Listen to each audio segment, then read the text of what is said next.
You know, I'm so blessed. I just live next door. On this side, I got the bishop. On the other side, I got the president of Sunday school. And across the street is the man that ministers to me. Somehow the Lord is very concerned about me, and He's sent all these guys to make sure I'm on the ball. One of the things that I want to talk about is my conversion story. But first I want to let you know that it was a very special experience that a general authority who has since passed away said he has told my story all over the world in his travels. And I hope by sharing it with you, you will understand that the gospel, Joseph Smith that we just sang about, we're true servants of the Lord, and the gospel is true in all that he brought forth. I also want to add into this some thoughts about forgiveness, and I'll explain that as we go on. Because each of you will find that as you go through life, life is not easy. You've had hardships already. There's more waiting ahead. And all those hardships will sharpen you and bless you as you fight to overcome them. If you give in to them, you will not win. But by overcoming them, you'll grow to where God wants you to be. Also, I wanted to mention to start with how blessed, as I look at you, how blessed you all are to live in a community like Centerville. I tell my friends in Salt Lake, you need to come out to Zion. That's where I call Centerville. Salt Lake, established by the pioneers and for many years controlled by the LDS element, has totally changed. Now the county and the city are run by very liberal people who don't particularly sustain gospel virtues or other things which we believe in. And it's prophesied that in time it will become one of the wicked cities of the United States. And hopefully that will not be in our time, and hopefully it doesn't come to pass, but it's got signs of it coming right now. I want to emphasize how blessed you are, and to contrast that, some of us didn't have the families or the home life or the friendships that you had. Let me tell you just quickly about my childhood. I was born in New Jersey. Where's that? As far east as you can go in the United States. States without jumping in there, right, next to New York. I had kindergarten on Long Island. That's a big island that belongs to New York, just off the coast. Grades 1 and 2 were in Chicago. 3rd grade was back in New York. And think of all the friends you leave behind every time you move. 4th through 10th grade, including 3 moves, was in Cincinnati, Ohio. And my last 2 years of high school was in Boston. I was blessed to be an athlete, and so I could show up and have teammates real fast. My brother and my sister suffered greatly because they were not into that. But always, think of it, tomorrow your folks say, you're moving to North Carolina. All your friends. And over again, every few years that happened. So you're very blessed. My father was a brilliant executive manager, but alcoholic. What does alcoholic mean to you? What does that word mean?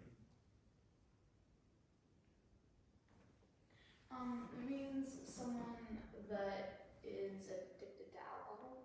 Addicted to, and what does that cause? It causes brain damage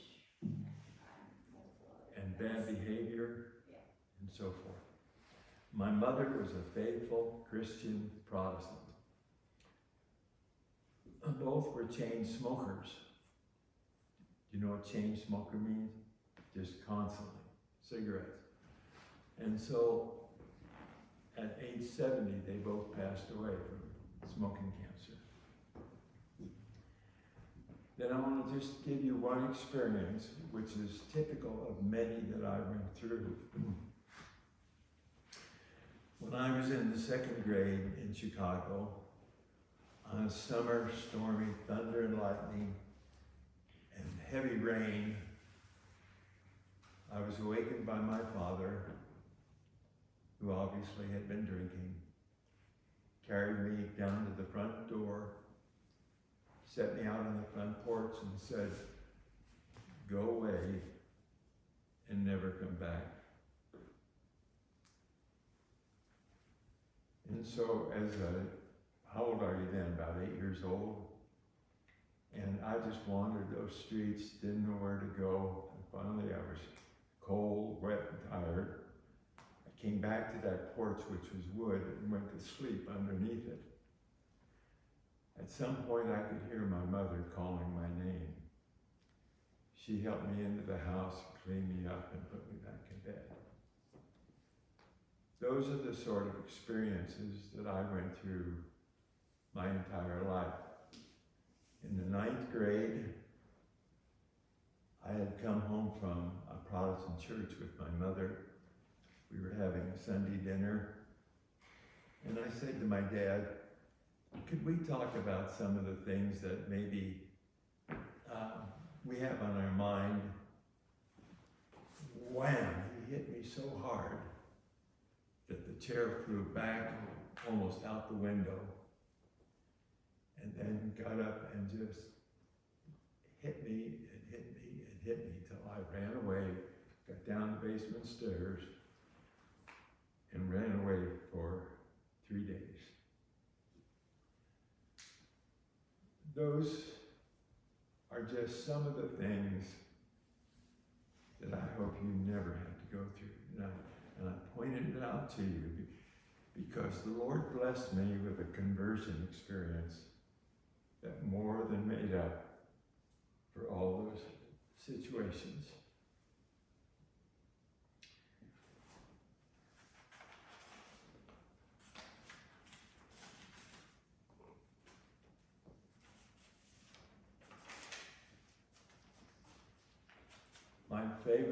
My dad's favorite statement to me was, "Just go away and never come back."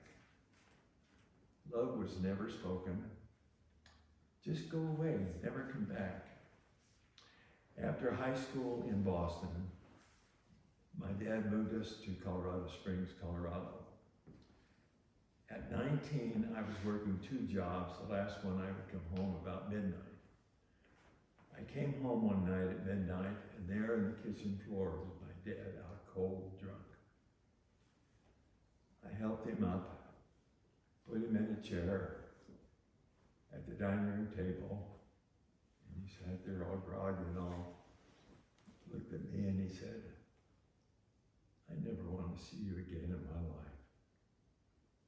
I had heard that so many times that 3 days later, when everybody was gone from the home, I packed up the few belongings that I had and left and never came back.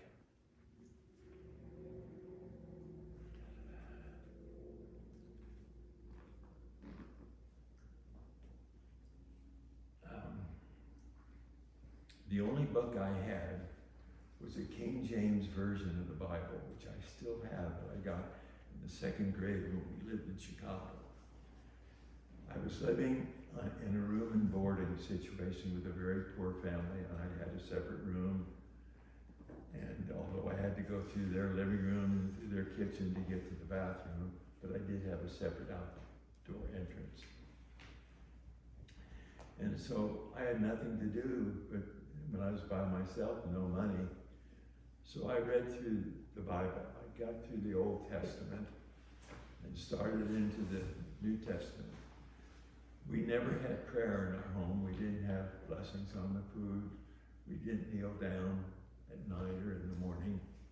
It was entirely different than your situation. And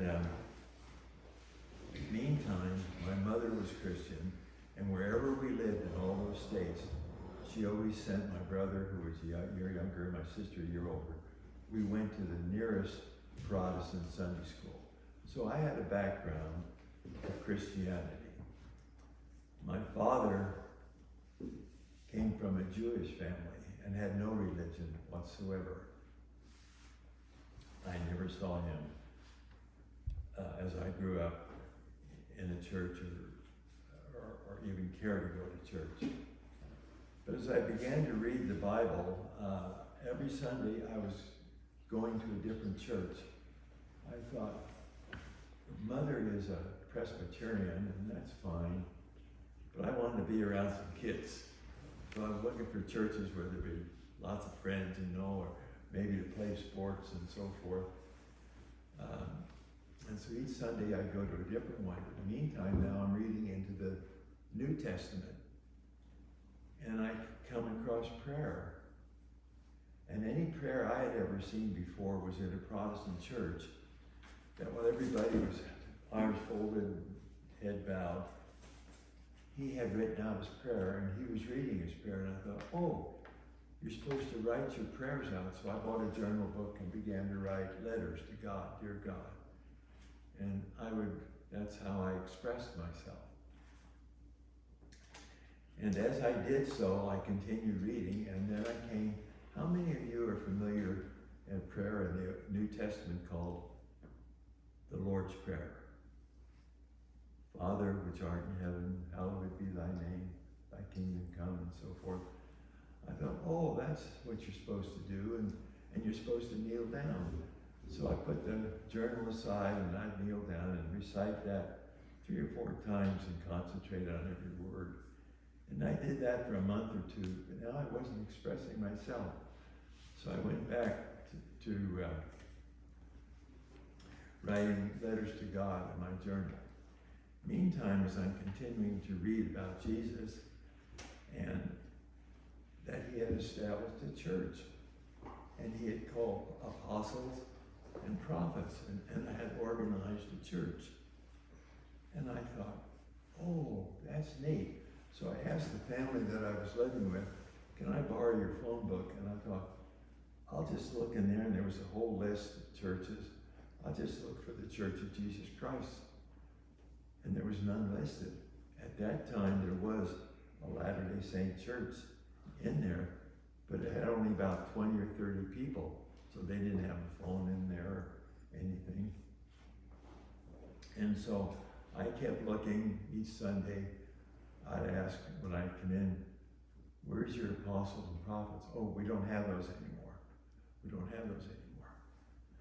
Well, once I had met a friend who was a good Christian guy, a Methodist, and we became good friends. And one summer we were swimming at a lake in Colorado Springs. And he was a native of Colorado Springs and had graduated from high school. And we were both 19. And as we were swimming, he said, hey, see that group of girls over there that are swimming? He said, they were in the class behind me at the local high school. And he said, see that girl in the red bathing suit? And I said, yeah, she's a moron. And I looked at her and I said to him, what's wrong with her? And he said, what do you mean what's wrong with her? I said, you said she's a moron. He said, no, she's a Mormon. I said, what the heck? I'll say heck. It is a Mormon. I had never heard that word before. And he said, I don't know, would you like to meet her? And I said, yeah. So we met there, and then we got acquainted a little bit, and I dated her for a while.